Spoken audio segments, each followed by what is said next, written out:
Welcome to the Service, Business and Strategy Podcast, a podcast where we explore the service sector-based startups and business challenges, strategies, tips, tricks and advices to help you grow your startup and business sustainably and substantially.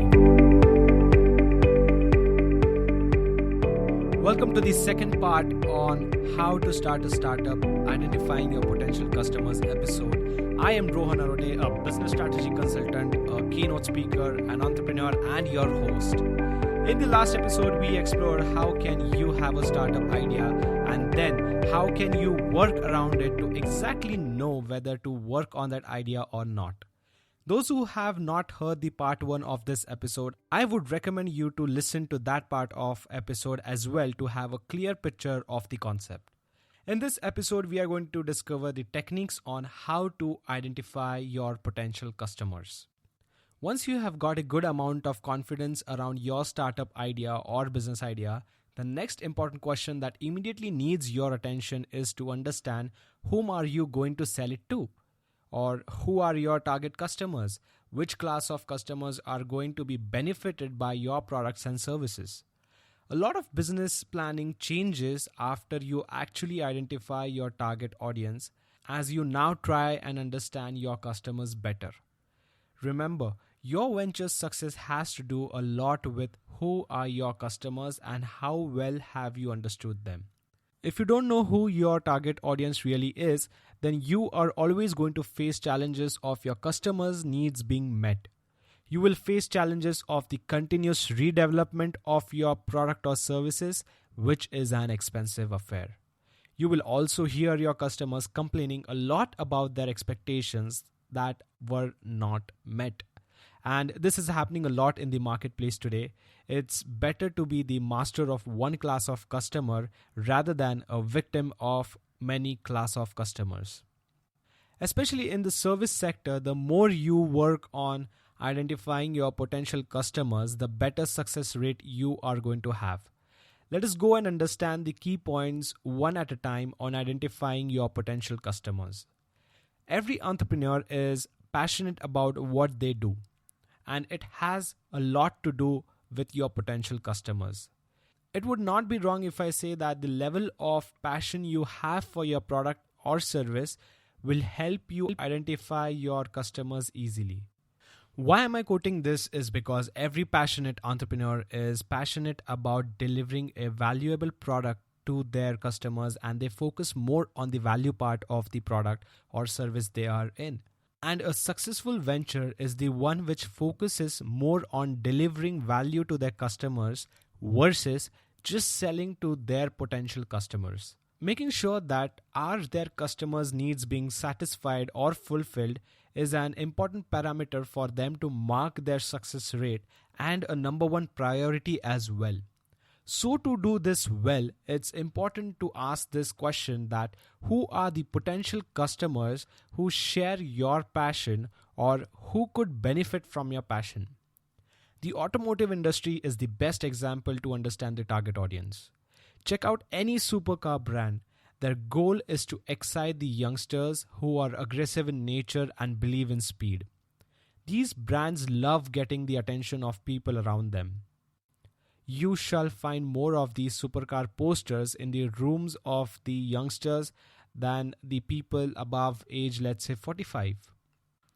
They are passionate about these cars.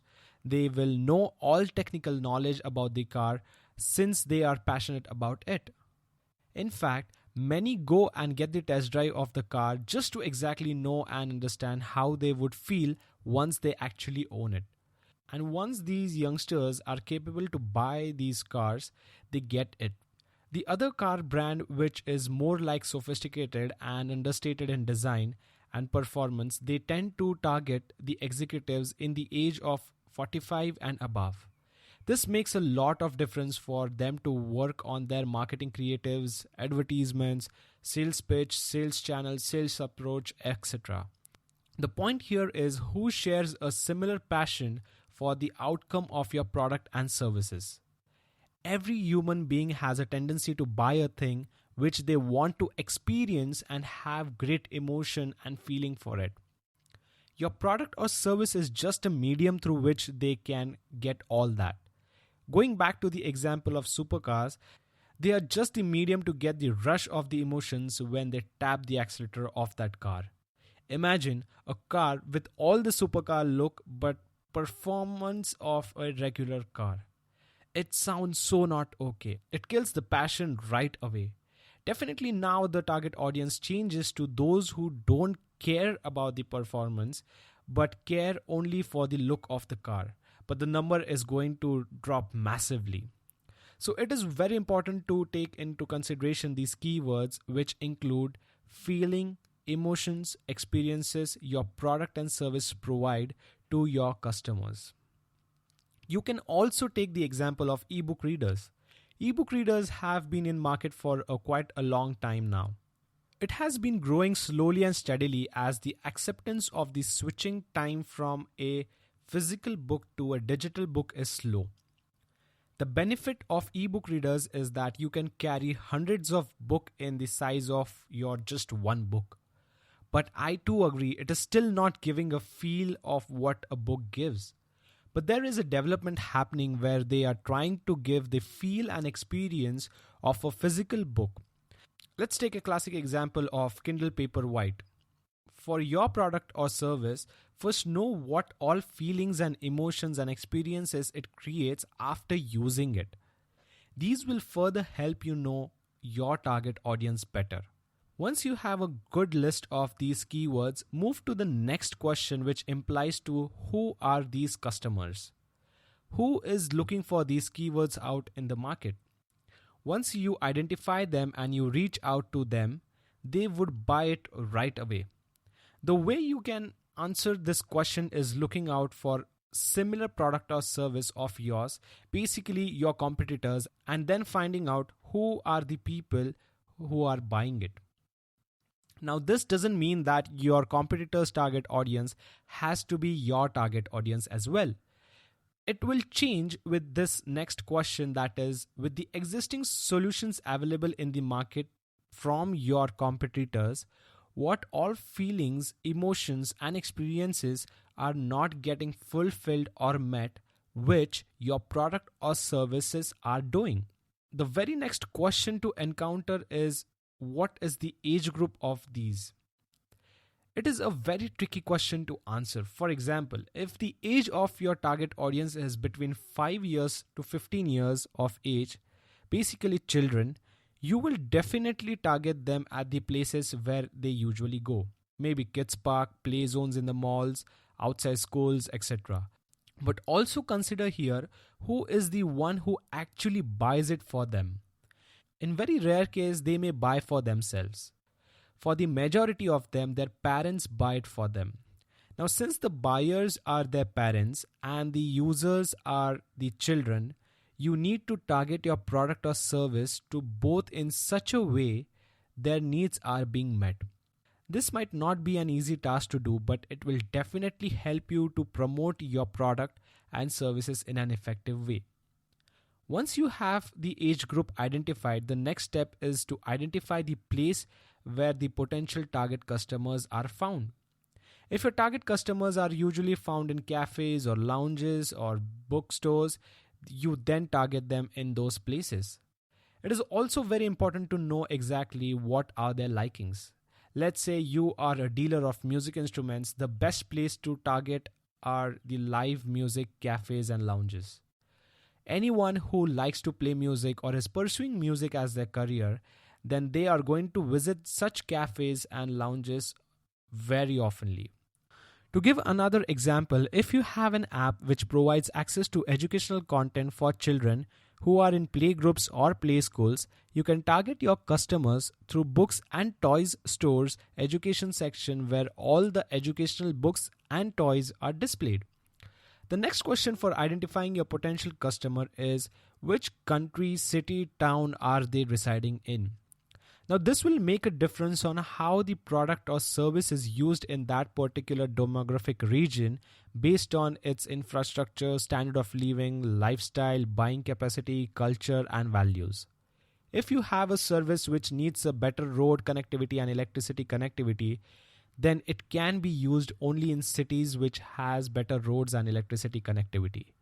If you try to push that service where these two factors are not available, then it will be a challenge to sell.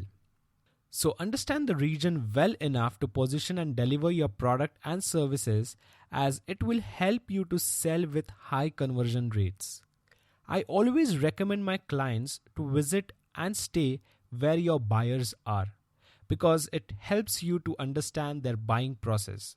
You can find this pattern that after every 100 miles of your travel, you shall find some change in the buying process of anything.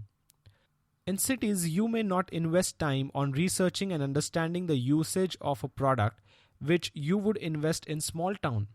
In small town, they may want to research and understand before they actually buy the product. Now, there are multiple reasons for it. There is no one reason for it definitely, but one of the most common found is the awareness level in that particular demographic region about your product or service. So demographic region is going to matter for your startup. Now, these are the basic questions you can go through to understand your target audience better. Always remember, the customers who are going to buy your product and services are human beings. You have to understand them in their way and not in your product or service way. Many startups try to forcefully fit in their products and services in their customers and then expect to have a good sales revenue generation and growth.